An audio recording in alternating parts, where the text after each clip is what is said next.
Hi everyone, good morning everybody. కోరుకున్నవి దక్కించుకునేందుకు సప్త సూత్రాలు. అంటే మనం అనుకున్నవి సాధించాలంటే మనం 7 సూత్రాలని పాటించాలట. అవేంటో తెలుసుకుందాం. జీవితంలో కోరుకునేవన్నీ కూడా మనకు దక్కితే అది గొప్ప ఆనందం. కానీ దానికి ప్రధాన సూత్రాలు మనము పాటించాలి. అవి 7 సూత్రాలు. అవి: 1, సానుకూల దృక్పథంతో ఉండడం. ఏదైనా సరే, ఏ పనైనా సరే సానుకూలం చేసుకునేలాగా ఉండాలి. అలాగే 2, కష్టపడి పనిచేయడం.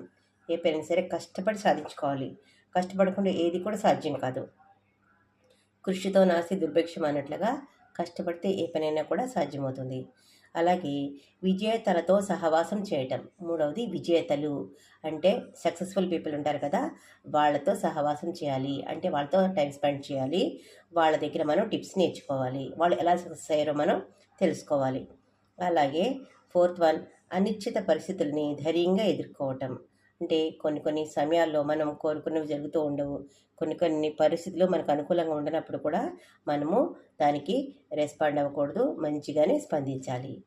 అలాగే పరిస్థితుల్ని ధైర్యంగా ఎదుర్కోవాలి. కష్టంలో ఉన్నప్పుడు కూడా మనం పరిస్థితిని ధైర్యంగా ఎదుర్కోవాలి. అంతేకాని కంగారు పడకూడదు, ధైర్యంగా ఉండాలి. ధైర్యే సాహసే లక్ష్మి అంటారు. ఆ విధంగా. అలాగే మనకు ఉపకారం చేసిన వాళ్ళకి కృతజ్ఞత కలిగి ఉండాలి.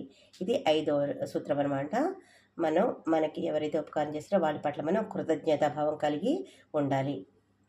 అలాంటప్పుడు మన పనులు సానుకూలమవుతాయి. అలాగే మంచిగా కూడా ఆ పనులు అవుతాయన్నమాట. అలాగే 6వది, పరిస్థితులకు తగ్గట్టుగా మిమ్మల్ని మీరు మలుచుకోవాలి. అలాగే ప్రతి పరిస్థితికి మనము బాధపడకుండా పరిస్థితిని బట్టి మనము దానికి తగినట్లుగా మనము రెస్పాండ్ అవుతూ ఉండాలి. దానికి తగినట్టుగా మనం మారుతూ ఉండాలి. పరిస్థితులు బట్టి మనం మాట్లాడడం, మన మాట తీరు, మన పని, మన ప్రవర్తన పరిస్థితులకు తగినట్టుగా మనం మారుతూ ఉండాలన్నమాట. అలాంటి వాళ్ళకి ఎప్పుడు కూడా విజయాలు వచ్చే అవకాశం ఉంటుంది. అలాగే 7th వన్ ఏంటంటే, పనిని మధ్యలో వదిలేకపోవటం. ఏ పనైనా వచ్చిందనుకోండి, మధ్యలో ఆటంకాలు వస్తూ ఉంటాయి. అయ్యబాబోయ్, ఆటంకాలు వచ్చాయి, దీన్ని మనం ఎలా చేస్తాము, చేయలేము అని చెప్పి భయపడి చేయలేక ఇంకా వదిలేయకూడదనమాట. అంచేత ఆ పనిని కూడా మనము సాధించుకొని తీరాలి. పని మధ్యలో వదిలేయకుండా ఆ పనిని సాధించి తీరాలి. పూర్తిగా చేసుకొని వదలకూడదు. రెండో వారికి ఎప్పుడు కూడా విజయాలు వస్తూ ఉంటాయి.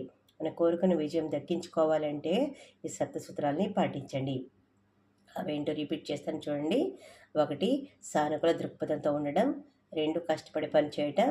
3, విజేతలతో సహవాసం చేయటం. తర్వాత అనిశ్చిత పరిస్థితులను ధైర్యంగా ఎదుర్కోవడం. కృతజ్ఞత కలిగి ఉండటం.